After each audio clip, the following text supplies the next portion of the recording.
बिस्मिल्लाहिर्रहमानिर्रहीम। अल्लाहुम्मा सल्लि अला मुहम्मद व आले मुहम्मद वअज्जिल फरज आले Muhammad. Today we are studying Le Chatelier principal. सबसे पहले तो हमें इसकी डेफिनेशन का पता होना चाहिए।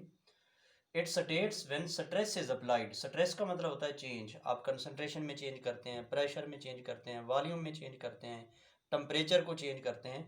तो when stress is applied to a system at equilibrium, की एक रिएक्शन एट ऑलरेडी इक्विलिब्रियम पे है, आप उसके ऊपर कोई चेंज करते हैं, स्ट्रेस अप्लाई करते हैं, तो then system acts in such a way, तो सिस्टम इस तरह से मूव करता है, moves in such direction, acts in such a way to nullify, का मतलब minimise, cancel out effect of stress as far as possible.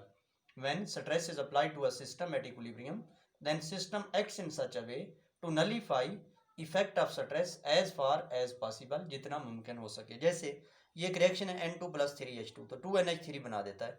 आपके पास ये रिएक्शन एट इक्विलिब्रियम है, यानी जितना फॉरवर्ड डायरेक्शन मूव करता है उतना ही बैकवर्ड में मूव कर देता है। आप इसमें N2 या H2 या दोनों की कंसंट्रेशन को बढ़ा देते हैं, दोनों को ऐड कर देते हैं, तो रिएक्शन फॉरवर्ड में जाएगा, क्योंकि आपने रिएक्टेंट की कंसंट्रेशन बढ़ाई है, तो रिएक्शन ने उस तरफ मूव करना है कि इसको कम कर सके, इसके असर को नलीफाई कर सके, कैंसिल कर सके, तो ये फॉरवर्ड में जाएगा, यहाँ तक कि दोबारा इक्विलिब्रियम आ जाएगा। अगर आप NH3 को ऐड करेंगे तो फिर रिएक्शन बैकवर्ड डायरेक्शन में मूव करेगा, यहाँ तक कि दोबारा क्या आ जाएगा, इक्विलिब्रियम आ जाएगा। इसी तरह से अगर आप कंसंट्रेशन ऑफ N2 या H2 को इक्विलिब्रियम पे कम करते हैं तो फिर रिएक्शन बैकवर्ड में आएगा, यहाँ तक कि दोबारा फिर इक्विलिब्रियम आ जाएगा। या NH3 की कंसंट्रेशन को इक्विलिब्रियम पे बढ़ा देते हैं तो फिर भी रिएक्शन बैकवर्ड डायरेक्शन में आएगा, ताकि उस कंसंट्रेशन को कम करे और दोबारा अगेन इक्विलिब्रियम आ जाएगा। तो इसलिए जो भी आप चेंज करेंगे, जैसे आप यूँ समझें कि एक वायर है, अब उस वायर के ऊपर स्ट्रेस अप्लाई करते हैं, ये फिजिक्स की बात कर रहा हूँ, तो वो क्या करता है, स्ट्रेस और स्ट्रेन की कुव्वत वो इस तरह से एक्ट करेगी कि अगर वो कुव्वत को हटाएंगे तो दोबारा वो वापस पहली हालत में मूव कर जाएगी। तो इसी तरह से बेटे, जब कोई रिएक्शन जो है इक्विलिब्रियम पे हो, तो आप उसके ऊपर जब कोई चेंज अप्लाई करते हैं तो रिएक्शन इस तरह से मूव करता है कि उस चेंज के असर को कम से कम कर दे जितना मुमकिन हो सके। तो when stress is applied to a system at equilibrium, then system acts in such a way to nullify, to minimise, to cancel out effect of stress as far as possible, जितना मुमकिन हो। जैसे effect of concentration on the equilibrium, हम इसकी बात कर लेते हैं कि when we increase concentration of reactants और decrease concentration of product, concentration of reactant बढ़ा देते हैं या प्रोडक्ट को कम कर देते हैं, दोनों सूरतों में, तो then reaction moves in forward direction, तो रिएक्शन फॉरवर्ड डायरेक्शन में जाएगा अनटिल, यहाँ तक कि फिर इक्विलिब्रियम आ जाएगा। अनटिल इक्विलिब्रियम, पहले इक्विलिब्रियम डिस्टर्ब होगा, लेकिन फिर एक कंडीशन आएगी कि जितना रिएक्शन फॉरवर्ड जाएगा उतना ही बैकवर्ड जाएगा, until equilibrium is reached again. When we decrease concentration of reactants, अगर आप कंसंट्रेशन ऑफ रिएक्टेंट्स को कम करते हैं और इंक्रीज कंसंट्रेशन ऑफ प्रोडक्ट, या प्रोडक्ट की कंसंट्रेशन को बढ़ा देते हैं, इसको बढ़ाएंगे या इसको N2 और H2 को कम करते हैं, रिएक्टेंट को कम कर दे, तो रिएक्शन बैकवर्ड डायरेक्शन में मूव करेगा। तो then reaction moves in backward direction until equilibrium is established again, यहाँ तक कि दोबारा इक्विलिब्रियम एस्टेब्लिश हो जाएगा। इसी की मिसाल हमने दी, फॉर एग्जांपल N2+3H2 2NH3 बना देते हैं। व्हेन वी ऐड N2 और H2 और बोथ, जब हम ऐड करते हैं, व्हेन ऐड, ऐड का मतलब उसमें डालना, ऐड करना, when add, when we add, we, चलो वी भी लिख देता हूँ, when we add, when we add N2 और H2 और बोथ, या दोनों ऐड कर देते हैं, और रिमूव NH3 या NH3 को कम कर देते हैं एट द इक्विलिब्रियम, तो देन क्या होता है, reaction moves in forward direction, तो रिएक्शन फॉरवर्ड में जाएगा until equilibrium is established again, दोबारा इक्विलिब्रियम आ जाएगा।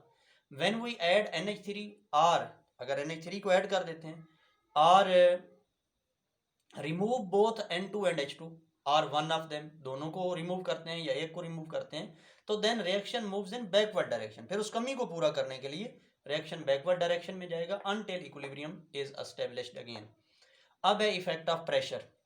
When pressure is increased at the equilibrium, तो देन वॉल्यूम इज डिक्रीज, क्योंकि प्रेशर और वॉल्यूम इनवर्स हैं, तो reaction moves in direction in which number of moles are decrease, तो reaction उधर मूव करेगा जिधर, अगर वॉल्यूम कम होगा तो रिएक्शन भी उधर जाएगा जिधर मोल्स कम होते हैं, तो अगर वॉल्यूम बढ़ेगा तो रिएक्शन उधर जाएगा जिधर मोल्स बढ़ते हैं, जिस डायरेक्शन में। इससे क्या होगा कि वो जो मोल्स पर वॉल्यूम है, असल में कंसंट्रेशन क्या होती है, मोल्स ओवर वॉल्यूम, वो कंसंट्रेशन सेम रहेगी, number of moles per unit volume same रहेंगे। तो इसलिए ये इसमें इक्विलिब्रियम चेंज नहीं होता।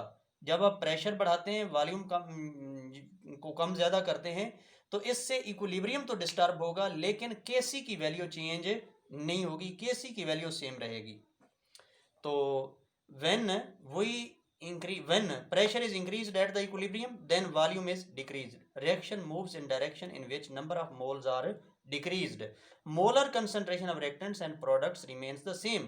Number of moles per unit volume same रहेंगे, क्योंकि वॉल्यूम कम हुआ है तो मोल्स भी कम हो गए, वॉल्यूम बढ़ा है तो मोल भी बढ़ गए।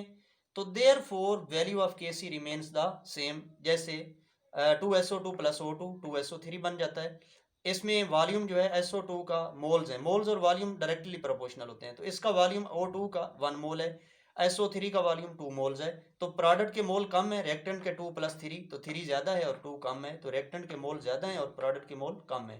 तो when pressure is increased in this reaction at equilibrium, जब आप प्रेशर बढ़ाते हैं तो then volume is decreased, volume कम हो जाएगा।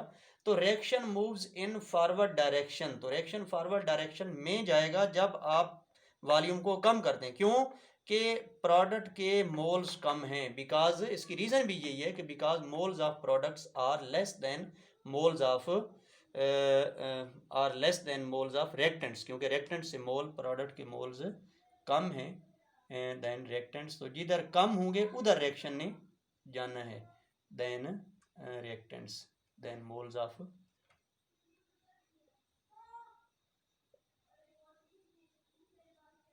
अनटिल इक्विलिब्रियम अगेन, यहां तक कि दोबारा इक्विलिब्रियम आ जाएगा।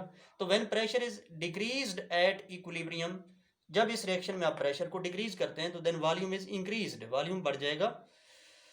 Reaction moves in backward direction, तो रिएक्शन बैकवर्ड डायरेक्शन में, क्योंकि आपने प्रेशर को डिक्रीज किया तो वॉल्यूम बढ़ गया, तो उधर जाएगा जिधर मोल्स बढ़ते हैं, तो मोल्स रिएक्टेंट के ज़्यादा हैं, तो वॉल्यूम इज इंक्रीज्ड।